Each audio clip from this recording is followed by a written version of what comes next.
నాది social justice అంటున్నారు CM Revanth Reddy. Telangana CM Revanth Reddy గారు చెప్పిన statement, KCR the family justice, నాది సోషల్ జస్టిస్. కేసీఆర్ సీఎం అయితే ఆయన ఇంట్లో వాళ్ళు బంధువులకే పదవులు, కాంగ్రెస్ అధికారంలో ఉంటే ఎస్సీ ఎస్టీ బీసీ మైనారిటీలకు లాభం. ఇది రేవంత్ రెడ్డి గారు ఇచ్చినటువంటి స్టేట్మెంట్.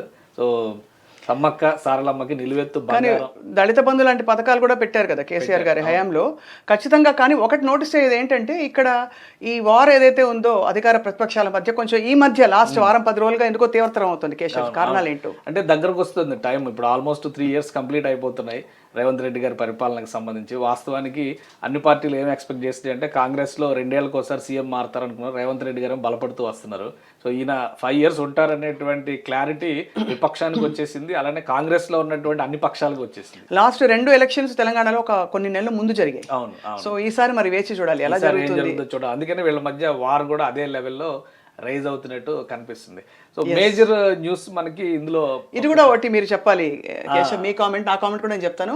10 ఏళ్ళు మీరేం చేసిండ్రు అని బండి సంజయ్ గారు ప్రశ్నించారు. కారణం ఏంటంటే మాజీ మంత్రి కేటీఆర్ గారు ఇచ్చినటువంటి ఒక స్టేట్మెంట్, తన బిడ్డని ఫారిన్ లో చదివిస్తున్నారనే దాని మీద ఆయన ఒక కామెంట్ చేశారు.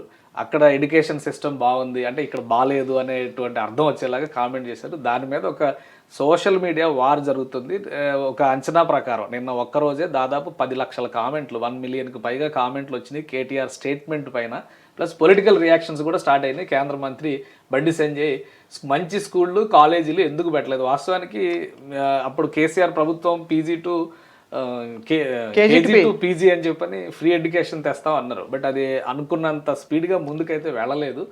అది ఒక ఆస్పెక్ట్ అయితే, రెండో వైపు నుంచి అసలు ఎడ్యుకేషన్ సిస్టమే బాగాలేదనే మాట అన్నారు కదా. 10 ఏళ్లలో మీరు ఎందుకు సంస్కరించలేదనే దానికి సమాధానం చెప్పాల్సిన పరిస్థితి అయితే వస్తుంది. మరి కేటీఆర్ గారు ఏం రియాక్షన్ ఇస్తారో చూడాలి. అంటే ఒకటి జగమెరిగిన సత్యం మీరు అన్నట్టుగా, అంటే ఇప్పుడు గవర్నమెంట్ స్కూల్స్ పరిధిలో మనం చూస్తే కనుక ఏ ఆఫీసర్లు ఎంత బాగు చేసిన స్కూల్స్ అయినా కూడా పిల్లల్ని గవర్నమెంట్ స్కూల్కి పంపించరు. ఎక్కడ అవకాశం ఉంటే అక్కడ ప్రైవేట్ విద్యకే ఇస్తారు. ఆ ప్రైవేట్ విద్యలో అంటే పరాకాష్ట ఏంటంటే అమెరికాలో ప్రైవేట్ విద్య అండ్ అమెరికాలో పబ్లిక్ స్కూల్ సిస్టమ్స్ పంపిస్తున్నారు. అవును, అంతే, అది కరెక్టే. అమెరికాలో పబ్లిక్ ఎడ్యుకేషన్ సిస్టమ్ చాలా స్ట్రాంగ్, అంటే ఒక మౌలిక వసతులుగా దాన్ని పరిగణిస్తారు. అక్కడేమో కాలేజ్ తర్వాత అందరూ ఆపేస్తారు విద్య. మనమేమో చదువుకుంటా ఉంటున్నాం కానీ మనకి ప్రమాణాలు సరిగ్గా లేవు. ఇది తెలంగాణలో కూడా ఇది దోపిడీ సోపతి భూభారతి ఫస్ట్ స్పెషల్ స్టోరీ ఇచ్చారు. తహసీల్ డీల్ మేడంకి బిగ్ గిఫ్ట్, బిగ్ షాడో డైరెక్షన్లో అధికారి లీలలో. ఈ షాడో ఎవరో రాసిస్తే బాగుంటుంది, ఎందుకంటే చాలా రోజులుగా ఈ స్టోరీలు వస్తున్నాయి. షాడో ఎవరనే చెప్పట్లేదు, ఒక షాడోని టార్గెట్ పెట్టి మాత్రం కథనాలు రాస్తున్నారు. సో పోర్టల్ని అడ్డు పెట్టుకుని అధికార పార్టీ పెద్దల దోపిడీ, రైతు సమస్యలను గాలి కొదిలి భూదందాలే పరమావధిగా, ప్రభుత్వం ఏర్పడిన కొత్తలోనే దోపిడీకి పకడ్బందీ ప్రణాళిక. సో పొలిటికల్ స్టోరీ ఇది, అంతేనా? అవును, క్లియర్. ఇవన్నీ అంటే ఎప్పుడు కూడా పొలిటికల్లీ బ్యాక్టప్ న్యూస్ పేపర్స్ ఏవి చూసినా వాళ్ళ వర్షన్ వాళ్ళు చెప్తారు, వీళ్ళ వర్షన్. ఇద్దరిని తప్పు పట్టడం కాదు, అది వర్షన్ మాత్రమే అర్థం చేసుకోవడం. ఇది నమస్తే తెలంగాణ వర్షన్ అని మాత్రమే మనం కూడా డిస్కస్ చేస్తున్నాము. ఇంకా ఇందులో మేజర్ స్టోరీస్లో కేసీఆర్ కట్టడం, కాంగ్రెస్ రిబ్బన్ కటింగ్. వాస్తవానికి ఇది కూడా TIMS, Telangana institute of medical sciences అని చెప్పి అప్పుడు కేసీఆర్ ప్రభుత్వం నిర్ణయం తీసుకుంది. కోవిడ్ టైంలో చాలా ప్రతిష్టాత్మకంగా వచ్చిన మాట వాస్తవం.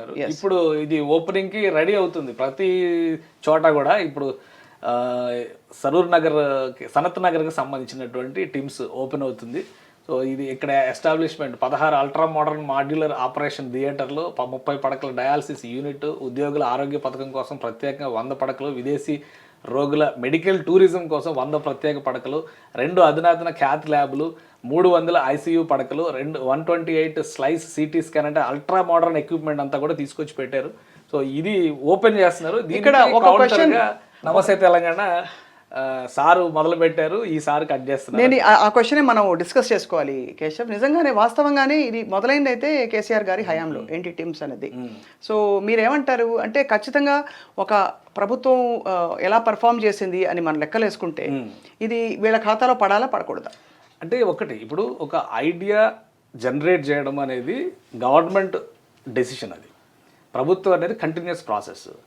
కేసీఆర్ గారు ఉండొచ్చు, కేటీఆర్ గారు ఉండొచ్చు, రేవంత్ రెడ్డి గారు ఉండొచ్చు, రేపు బట్టి విక్రమార్క గారు కూడా సీఎం కావచ్చు. ఇది ప్రజలకు ఉపయోగపడేది అనేది ఆ ప్రాజెక్ట్ కంటిన్యూ చేసి ఫినిష్ చేయడం అనేది చాలా ముఖ్యం. ఇప్పుడు రేవంత్ రెడ్డి గారు రిబ్బన్ కటింగ్ చేయొద్దా? తప్పకుండా చేయాలి, చేయొద్దని ఇవన్నీ పొలిటికల్ కామెంట్స్. అంటే మేము కట్టాము, కట్టింది మేమే, అదే. ఐడియా మాది అని చెప్పడం వరకు ఓకే. బట్ గవర్నమెంట్ కేసీఆర్ గారు డబ్బులతో కట్టట్లేదు కదా, ప్లాన్ చేయలేదు కదా. ఏ ప్రభుత్వం అయినా ప్రజల సొమ్ముతో ప్లాన్ చేసినటువంటి ప్రణాళికలు, ప్రజలకి ప్రయోజనవంతం అనుకున్నటువంటి ప్రణాళికలు ఏ ప్రభుత్వం వచ్చినా, ఎవరు అధికారంలో ఉన్నా కంటిన్యూ చేసి తీరాలి. అది ఏపీ ప్రభుత్వం అయినా కావచ్చు, తెలంగాణ ప్రభుత్వం, ఏ ప్రభుత్వం అయినా కానీ కావచ్చు. ఈ ప్రయత్నాన్ని కంటిన్యూ చేసినందుకు రేవంత్ రెడ్డి గారిని అభినందించాలి. పూర్తి చేసి రిబ్బన్ కటింగ్ చేసినందుకు అభినందనలు తెలపాలి. అంతేగాని మేము కట్టాం, మా ప్లాన్ మీరు కాపీ కొట్టారంటే ఈ కాపీ క్యాట్ రాజకీయాలు మానేస్తే 2 తెలుగు రాష్ట్రాల్లో కూడా చాలా ప్రయోజనం జరుగుతుంది. నా అభిప్రాయం అయితే అది.